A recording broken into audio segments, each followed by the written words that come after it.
Hi everybody. I suggest we get started. Hopefully you can all hear me. Please put in the chat if you can't, and you can just see me moving. We are waiting for my colleague Caroline from Rocket Science, who's going to join us. So hopefully, oh good, thanks Lynn. Hopefully she will be able to get into the tech. Otherwise I will do my best to do a solo effort. But yeah, really good to be joined by you all. And this is a session from London Funders and Rocket Science on the value of place-based giving and our kind of data journey over the last few years as we've supported a network of place-based giving schemes across London to think about their impact and think about how they can best demonstrate their value. So I will run through kind of what we've learned and some of our reflections. And I'll also give a bit more context about what place-based giving is. And, you know, we realise it's kind of not so much a niche area, but something that maybe not everyone's familiar with. So we also want to sort of draw out some of the wider lessons that I think are relevant for other bits of work or other programmes of work where, you know, the aim is around supporting local schemes or local projects to think about data and think about how they can show their value to other stakeholders. So yeah, hopefully whatever your role, and it's good to, I'm sure we've got a good mix, there'll be stuff that yeah, you can take away from that. So I am going to firstly share my screen, which will hopefully all work.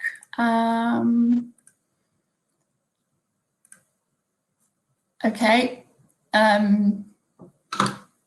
is that, I can't actually see the you guys now. So I will, yeah, I will crack on. Actually, let me just check. Sorry, just in the, oh, here we go. Perfect, that's better. I can see you all still. Hopefully you can see the screen. Okay. So place-based giving. I'm going to give a little intro to what we mean by that. First of all, sorry, tech issues. So who we are and why we want to talk about place-based giving. London's Giving is a project run by London Funders. We're a network of different investors, charitable funders across the capital who want to work with civil society groups to make funding more effective. Collaboration's at the heart of what we do. So it's around bringing funders together to work differently and think about how their investment can have most impact for the communities that we work with. We want to talk about data and place-based giving because it's something we feel passionately about. We've been running the London's Giving programme for the last 6 years. And over the last 4 years, we've been working with Rocket Science to look at how we can best show the value of place-based giving across London and think about how we can best support local schemes to understand both the collective impact of the movement as a whole, but also as individual schemes. Before we go any further, it would be really good to try the polling, which I hope you can see. Hi, Caroline. So Claire, are we able to ask the first polling question? So who's new to place-based giving? Who's familiar? If you could vote, hopefully you'll see the poll on the right-hand side. How much would you say you know about place-based giving? Please select one of those options and we'll just see where we are in the room. I'll give you a minute or two.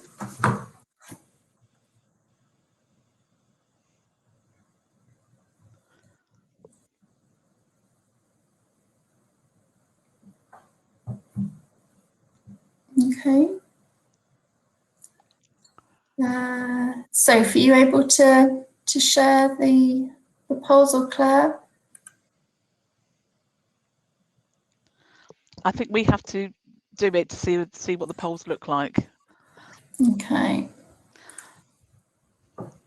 Okay, here we go.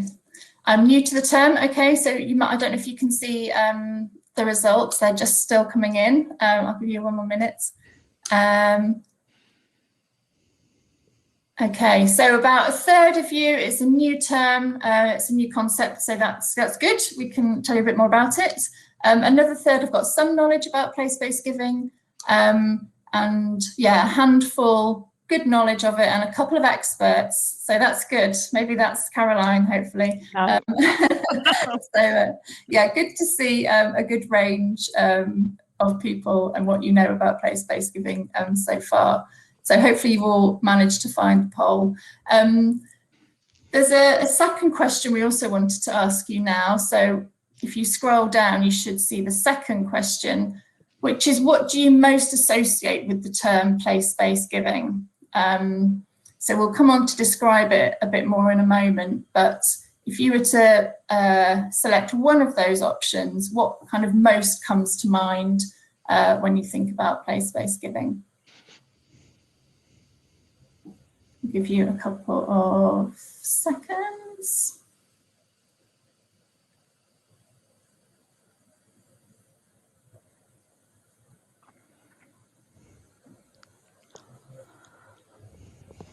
Okay, I'm going to show results.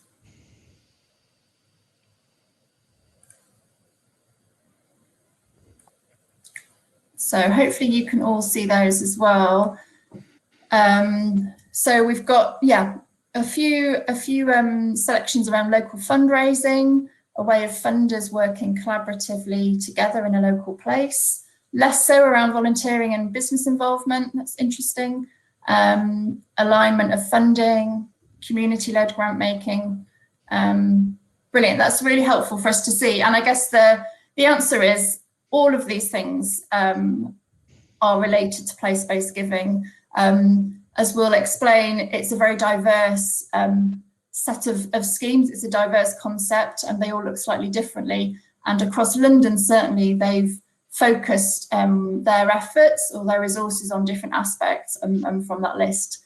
So that's good to start off there anyway. So I'm going to move back to the presentation.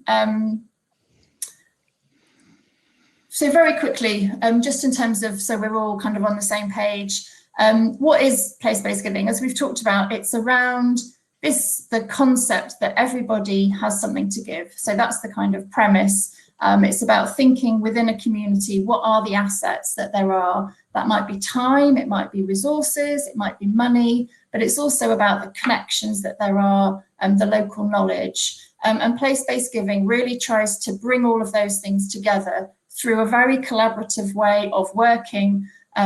We say it's around a partnership of the unusual suspects.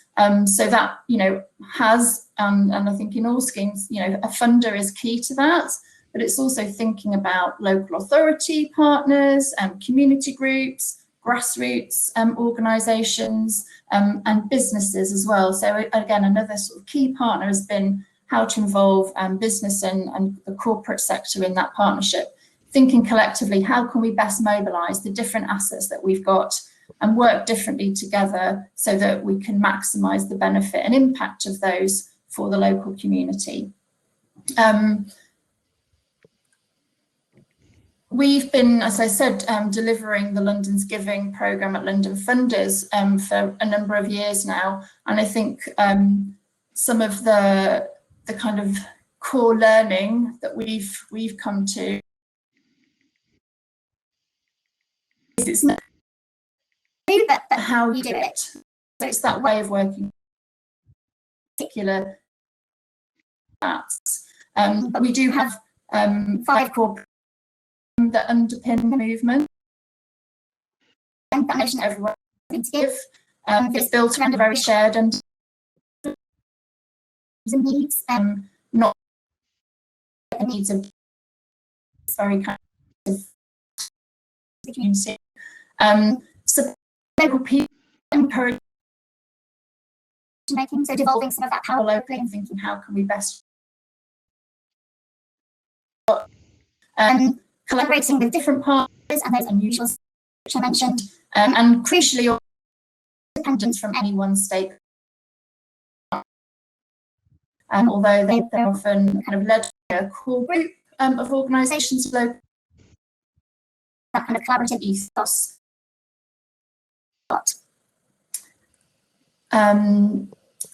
Place-based giving isn't unique to London.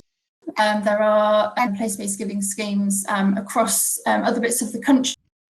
There was a big programme supported by DCMS a couple of years ago, which kind of kick-started several place-based giving schemes elsewhere across England. Within London, you possibly can't make up that map quite, but the green ones are the active schemes that we've got. So there's about 14 or 15 active schemes in London at the moment.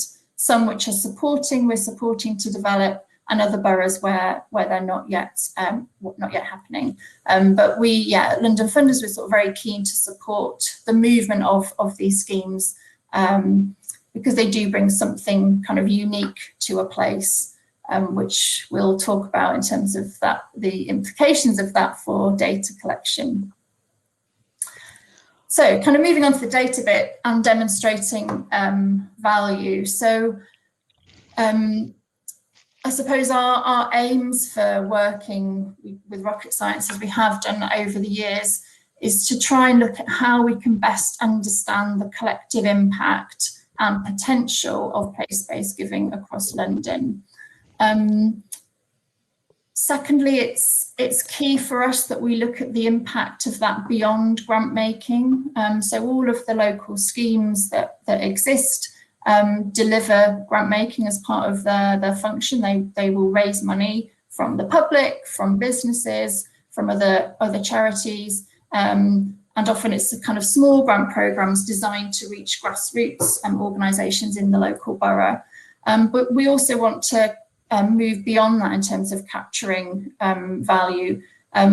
Possibly, the grant making is one of the easier things to try and put a financial value on. But how do we capture their contribution to social change? How do we try and evidence that the way they work brings something different to a local community? It's those in themes and to show their impact to their own partners and stakeholders. They work with authorities and partners. They're also they're also trying to be a platform often and support that kind of community. So they have different functions of narrative around value can be quite complicated. In the opening plenary session today, there was a lot of discussion around that role of storytelling, narrative, and we've got those schemes to really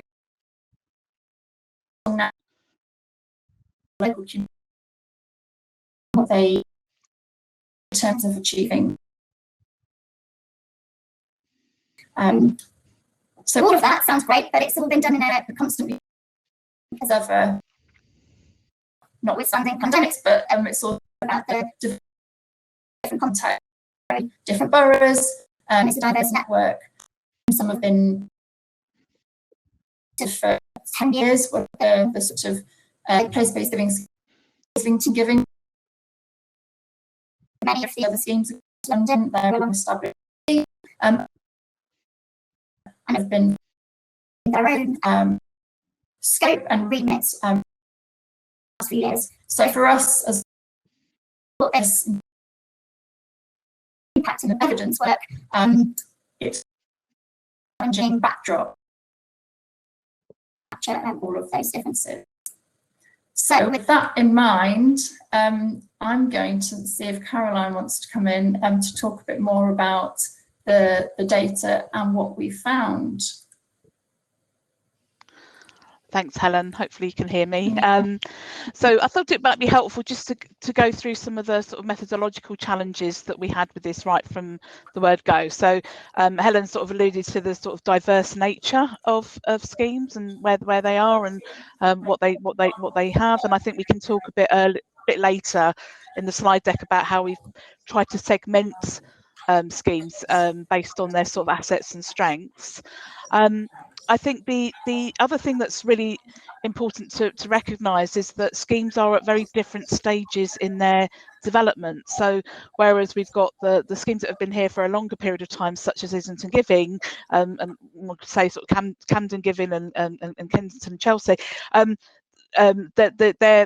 their sort of financial value and impact likely to be very different to those that have just starting to establish or have just got going in the last couple of years. So it's not just about the place and where they are, it's also the timescale of their journey. So I think what we've been able to do from the word go is to try and find a way of bringing all of this together to look at their aggregated impact, but importantly, I think give the tools and resources to schemes to be able to understand their own impact and to be able to use the data and evidence that they're generating to support their aims and objectives. And you know what we've been doing for the last, well, this is related to last year, but obviously COVID came through and delayed this a little bit, but the phase 2, which takes into account the 3 years from April 2017, from an aggregated perspective, the schemes raised nearly £10 million worth of funding. They've given out coming up to nearly £9 million worth of grant funding. They generated over £500,000 of in-kind funding and over £1 million of volunteering activity. And I think what that is sort of coming back to is that it's not just about the money, it's also about the other things that schemes can lever into their places. And if you look at specifically look at 2019-2020, you know, in terms of what was generated in that year alone, that nearly half of the money that was raised over the period of the 3 years was raised in the last financial year. Now, behind that, there's a story. There's always a story, and what we've tried to do in our main report is to understand some of those differences. So, in that respect, one of the schemes was benefited from quite a significant investment from the corporate sector, which obviously, an aggregated view is a good picture, but actually might doesn't tell the whole story. So it's just really important, I think, that what we've learned is that yes, it's great to get the big picture and it's great to get the aggregated numbers, but actually to really understand the value, we have to sort of go further back and to focus on the place and what is reasonably what is reasonable to be able to get from that particular place based on their circumstances, their networks, and their access to things like local foundations, other grant funding, and other resources. Sorry, Helen. So this tells another picture, and I think what we've tried to do here is to try and bring some easier ways of showing the impact of schemes in terms of the numbers. So, you know, what I've explained to you in the previous slide, that exponential, that really big growth in the last, that 2019 to 2020 was down for a real significant part of a corporate grant that was made to one scheme, but it doesn't actually reflect COVID. So we're looking at COVID this year, but one of the questions that we asked was what had been generated as a result of COVID, and as of when we took the temperature gauge from this, you know, they'd planned over 2 million had been secured, and we'll be reporting on that a little bit later, but I'll come back to the COVID impact on that. You know, what we saw was a rise of grants being dispersed. So what that was telling us, it was schemes were moving from sort of raising money to actually giving out money, and we saw that again, that rise in grant giving and moving funding into communities. What we saw also in terms of what was going up was distributed. For some reason, we're trying to unpack what that was. I saw a value, the decrease in value of in-kind support, and it would be interesting to understand what was happening around that. And I think, again, coming back down to how schemes operate and what their resources are, a lot of schemes rely on in-kind support to do their work if they don't have huge amounts of money from funders and other corporates to be able to do their work. And again, as we say, behind the data, there's always a story. So what we've tried to do in this report is to, our overall report is to try and just provide the data, but also the nuancing behind all of that. To do the next slide. So probably a lot of people who have been involved with this or have talked to us about it will recognise this this matrix. What we've tried to do right at the beginning was understand what was reasonable to be expected across the schemes. You can't, no scheme is all schemes are different and no one's the same, but actually the circumstances around where you are will determine what returns you could get. And what this this does is highlight probably two things, one of which is the boroughs that have got lots of assets behind them, and that means a strong infrastructure, a strong foundation, people with money that's coming in, either a block of money or a local funder, and a sort of real sort of strength of networks. They're also likely to have access to corporates, which means their ability to engage with corporate CSR and get funding in from corporates is a lot better. And those obviously will tend to be those within inner London or on the city borders, because again, coming back to their sort of access to corporates, whereas those boroughs that perhaps are in outer London and have been probably considered coal spots are likely to won't necessarily have access to all of that corporate community, and they may not even have a local funder, but actually what they might have is access to other activities. They might have greater support from the local authority, or they may have quite a lot of existing sort of relationships with business. And I think one of the things that struck us was the diversity between schemes, and actually if you were to sort of pigeonhole each of the schemes, most of them fall into the two right hand quadrants. They're either in a sort of multiple asset borough, or they're in an asset that have sort of boroughs with greater potential.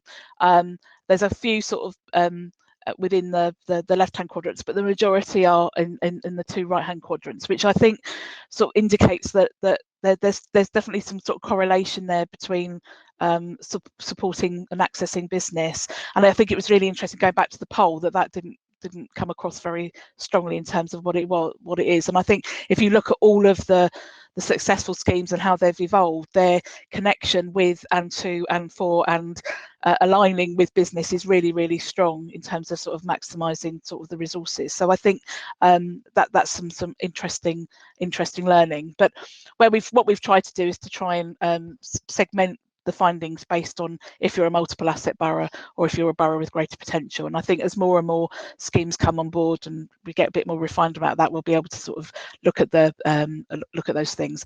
But you know, it's comparing apples and pears. But what we have been able to do is understand some of the patterns, if you like, of engagement and what that might mean in terms of return. Sorry, I'm not sure if people are asking. And I suppose this is when we were sort of developing the methodology for this next phase, but also thinking about the journey, that sort of diagram that we've just previously shown has morphed into what we call a more logic based approach here, looking at the sort of 4 phases of place-based giving: planning, developing, growing, sustaining, and then around the sort of 5 principles. And what we've tried to do here is what we call the blockbuster model, and there's no trademark there in terms of if you're a kid of the 80s and you remember the Blockbusters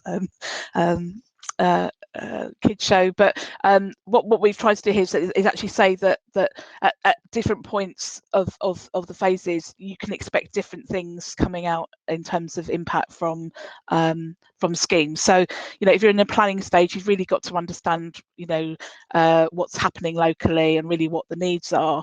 And if you're sustaining and you're developing, you're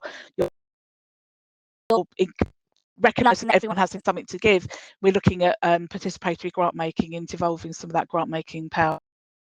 So over the course of the journey, which could be anything from a year to like 3 or 4 years, which has been in some cases, the time it takes for you to go from a planning to sustaining stage is will depend on the local area. And I will come back to the COVID impact, because I think where we saw a lot of schemes in this sort of developing phase, COVID has enabled them to move into a growing phase, because of the some of the grant making powers that were given to schemes to help distribute emergency funding.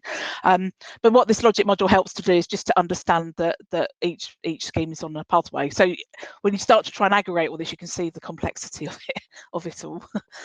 And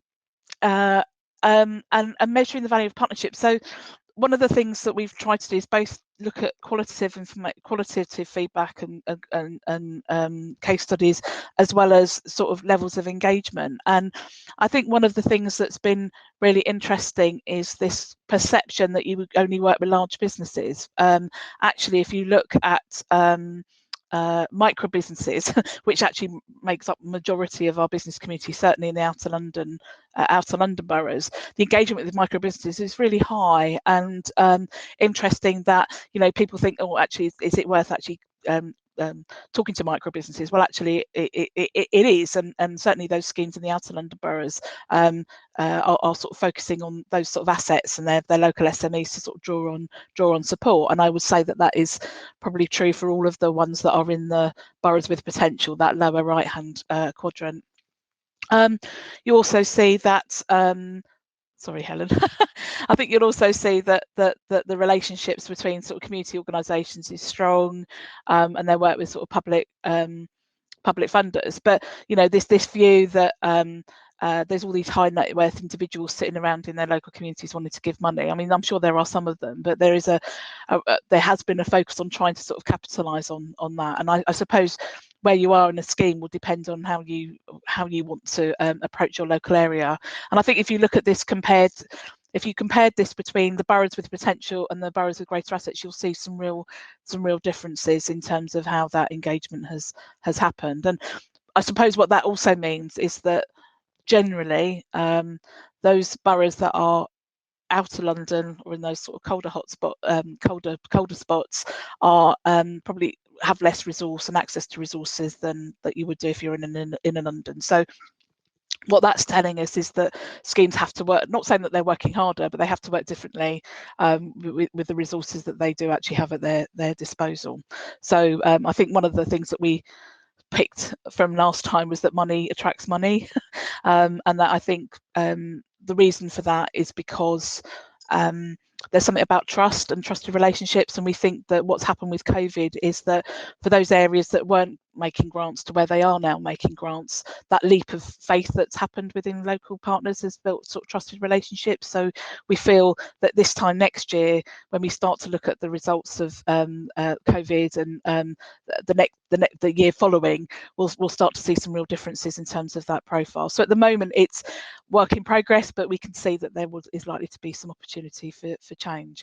But you know, these are very blunt metrics, and I think that you know, one of what we have tried to do is to also try and measure the change that's happened, and it's quite challenging to do that. Helen, so I suppose that leads on to our lessons.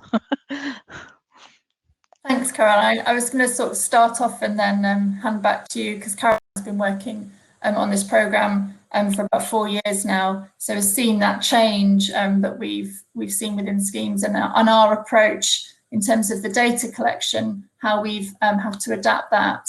So it's probably worth saying that every year Rocket Science are working with the local schemes to collect certain metrics around their financial information and their grant making, the data around the different partners that they have, around numbers of volunteers, volunteer hours, so that there can be some kind of calculation both for them as individual schemes and then collectively across the movement, which is then kind of combined.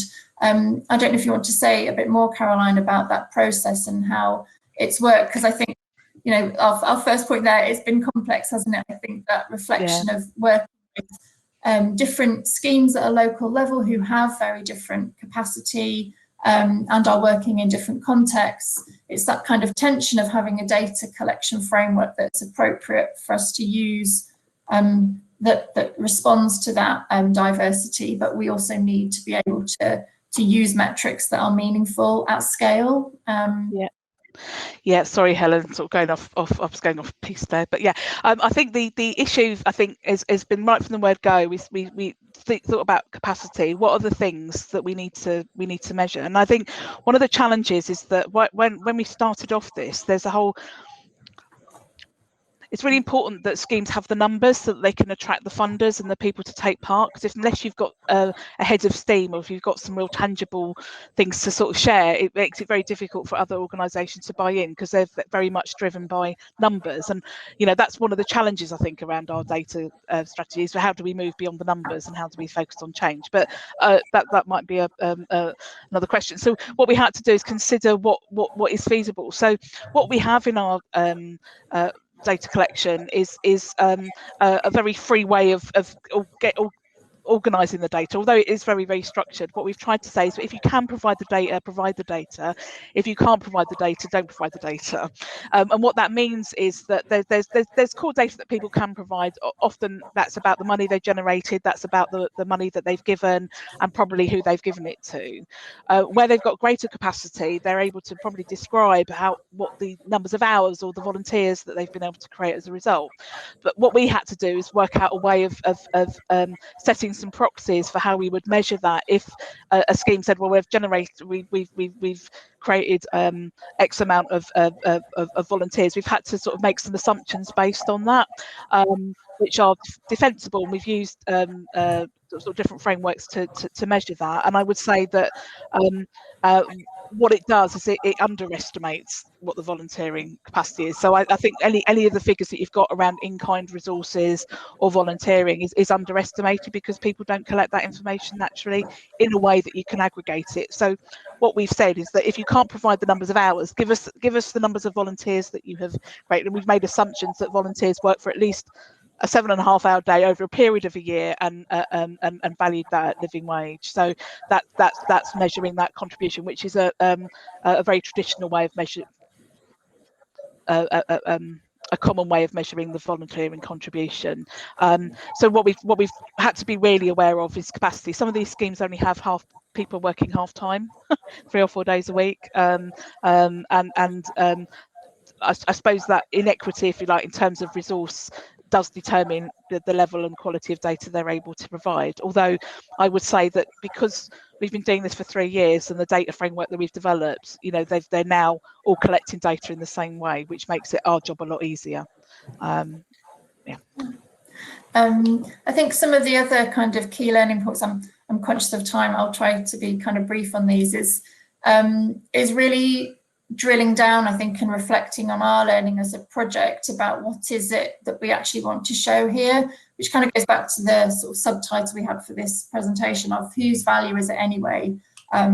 It's, as I mentioned, it's been possibly easiest to show the value of the grant making impact because the data is easier to capture. It's a kind of much more tangible thing to show and to collect information on.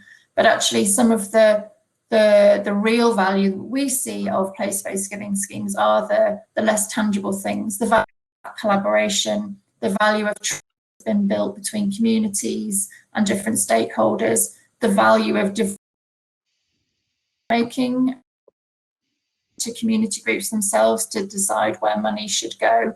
How can we best look at showing the value of some of those things?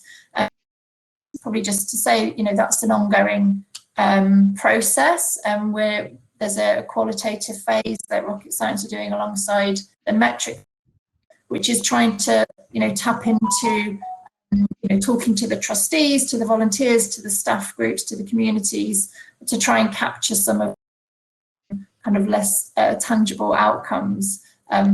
So I think that's something we're really keen to build more in, and think it's the value feels place-based giving schemes bring, as well as this traditional kind of measures that often are used, particularly in the fund. I'm going to move on, Caroline, to the last slide, just so we've got time for some questions. There's a couple in the panel. I think finally, we were chatting yesterday in terms of a long-term program of data and impact measurement. It's also recognizing that some change takes a long time, and that's not just in the context of place-based giving. Place-based giving, I think, it's in many different contexts, working in different communities and local place. So you need long-term timeframes, and the data collection framework needs to be adaptable enough to reflect that, but at the same time provide that consistency, as Caroline said, so that we, can produce data that looks consistent over time. And I think, again, that's something that we've had to build into the programme. Capacity of schemes has been a challenge, and I think still is. So as much as we can, it's around supporting schemes to tell their own stories, have the tools and resources, simple data collection strategies that they can use themselves. So our sort of phase of support through London's Giving now is particularly focused on that. So I think those comments earlier around the sort of storytelling and the narrative definitely resonated with us. And I think the third point was just around, working with local groups. It's the kind of expectations on them around data collection and impact measurement. And I think this is your phrase, Caroline, is possible, not perfect. We kind of have to look at what schemes are able to collect and making use of that in the best possible way. And by combining, I think, the collective data from across those 14, 15 schemes in London, as well as at an individual level, we can see the impact in different ways, and that's certainly helped kind of amplify, I think, the value that we can show from the network. Was there anything you wanted to add, Caroline, from your experience before I try and bring in a couple of questions? Well, I think if we look at the questions, I think they're quite relevant in terms of the learning, so that might be sort of really helpful. If I take the first one, there was a anonymous, hello. It said, do you see the cold spots changing after the pandemic, as there's been a bigger focus on communities and business may move out of the central boroughs? I suppose the cold spots will probably get a little bit warmer. I'm not saying they're going to get to where the hotspots are in terms of the funding in London. I think it's been really interesting around the relationship between businesses and communities in the context of COVID, and the relationships that we've seen sort of developing and morphing. And I think one of the things that we're trying to sort of look at it is sort of hyperlocal CSR. If you were to take a sort of that sort of relationship approach, it would be really, really interesting. I think, on one hand, people say that people can't wait to get back to their offices, and on the other hand, people are saying they're going to want to have flexible working. And so this idea of being able to go to a corporate centre and say, right, go out and do some volunteering and connecting with organisations that we're directing for you, I don't know. I think business brokerages like Elba and others in London would say that those things are likely to continue. Whether we're going to get if you like a levelling up, I hate that word, but a levelling up of that engagement in communities is to be seen. But I suppose it's about how the ambition those local places have to continue that and to build on that. And I think that's the challenge. I think it's moving from that state of emergency funding to resilience and building the future. So that would be interesting. I would hope to see that, and definitely it would be good to look at that in the context of where we are in the next year or so. Yeah. Thanks, Caroline. There's a couple of others. I'm going to try and squeeze them in the last couple of minutes. One is an easier one. So Kat asked a question about the cost and the funding, whether this is done collaboratively or centrally. So the individual schemes are funded themselves. So that's a combination of grant funding through businesses. The City Bridge Trust has been a long-term supporter of place-based giving schemes, so they fund some schemes. And as London Funders, we've had funding from City Bridge also to support the London's Giving programme, so that includes some of this evaluation work. And I think, for us, that collaborative, and having it that we can do across the schemes, has been really key. There was a question from James, thinking about hot and cold spots, which organisations are most effective in connecting schemes with funders and corporates, and which methods and tools are most effective in making those connections. It's a big question. It's something I think it's also one of the biggest challenges, probably, or one of the biggest challenges is within the network, is particularly those connections with the corporate world, and actually what is the best approach to make. Some have been really, really successful, and that's often because of the partners and the stakeholders who've been involved in the partnership from the start, and kind of maximising those connections, building different networks from those. So kind of, starting from quite a small kind of hub really, and building out and really kind of making the most of the networks and connections that those partners have. Some of the bigger schemes have, posts that can really focus on the corporate engagement and fundraising in particular.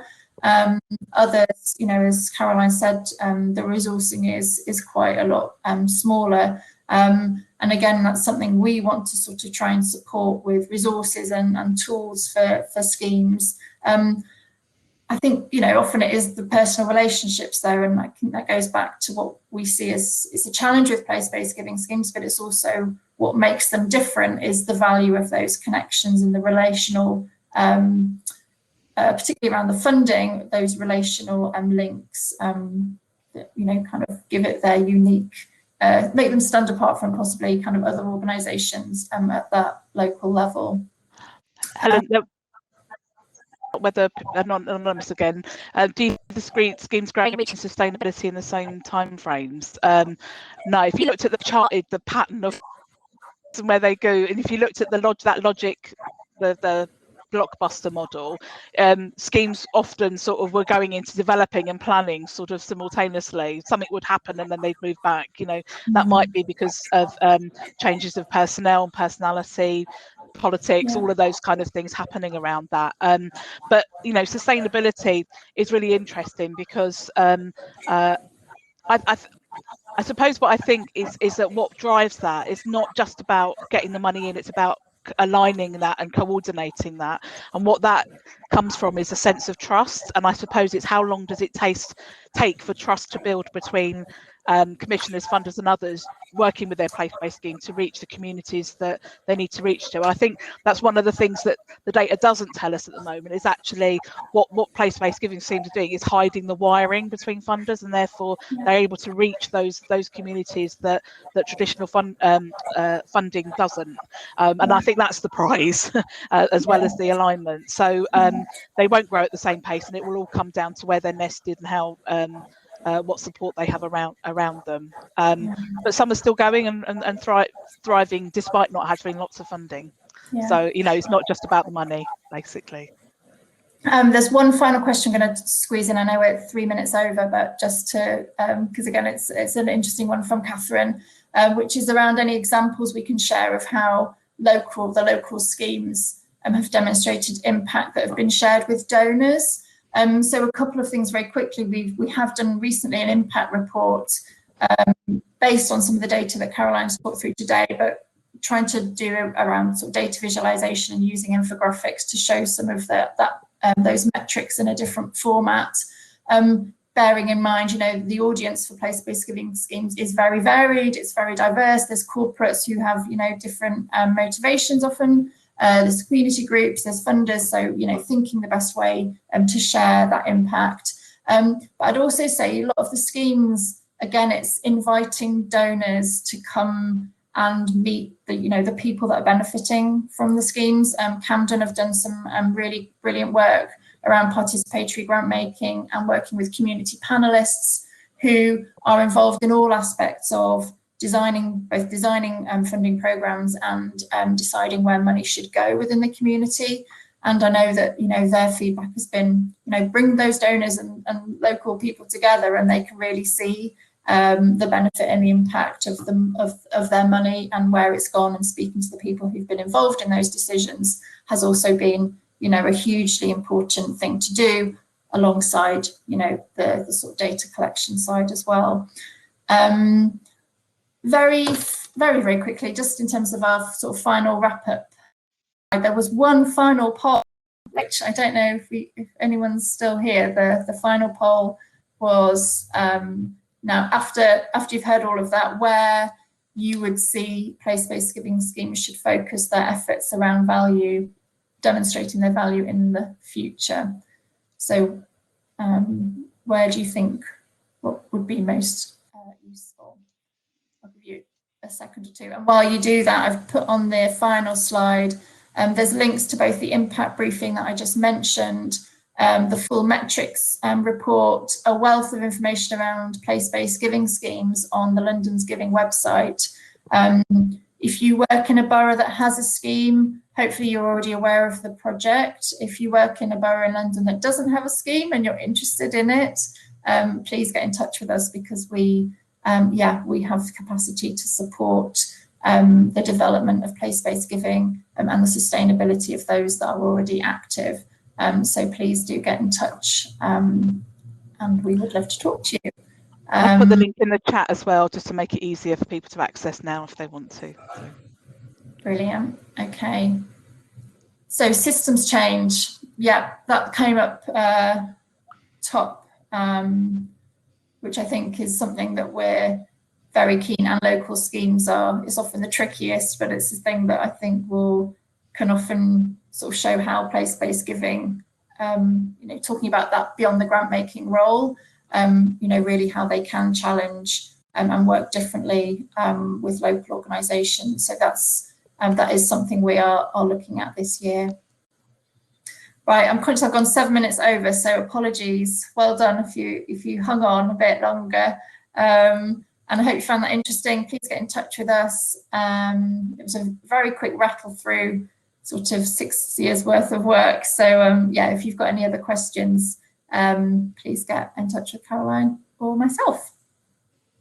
Okay. Thanks very much, everybody.